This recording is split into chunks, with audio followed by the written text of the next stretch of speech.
Akşam gene işten son koşunlarla oturdum, laf ettim. Son 12'de girdim yoklamaya. Yokumun içi tutun. Başladım öksürmeye, uyansam evimin içi tutunuydu. Son zala çıksam göz gözü görmek, kuhneye varganda her bir şey yanardı. Gaz balonu istedim çıkarmaya, baksam ateş vira pek yanay. Son kapımı açıp koşunlara başladım çağırmaya.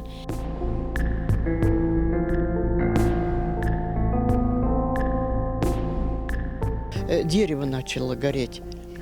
И хорошо, что не было ветра. Если бы ветер был, все, тут не только бы мы сгорели, тут полсела бы сгорело.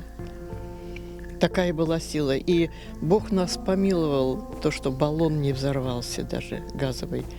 Если бы взорвался баллон, тут вообще не знаю, что было.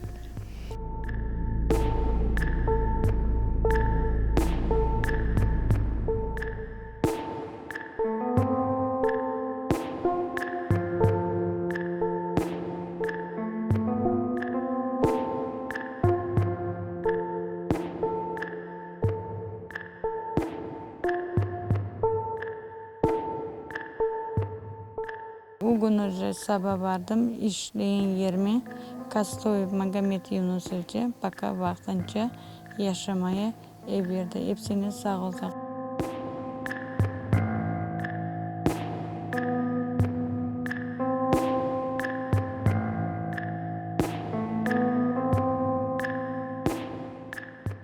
Şimdi halkımdan sevim, yardım, adamlar gerek. Kim paranın hepsine uzak bağlı gelip yardım, çöplükleri çıkarmış, şifreleri yanmış, kimin maşinası var, işte bu yardım etsin çöplükleri çıkarmaya.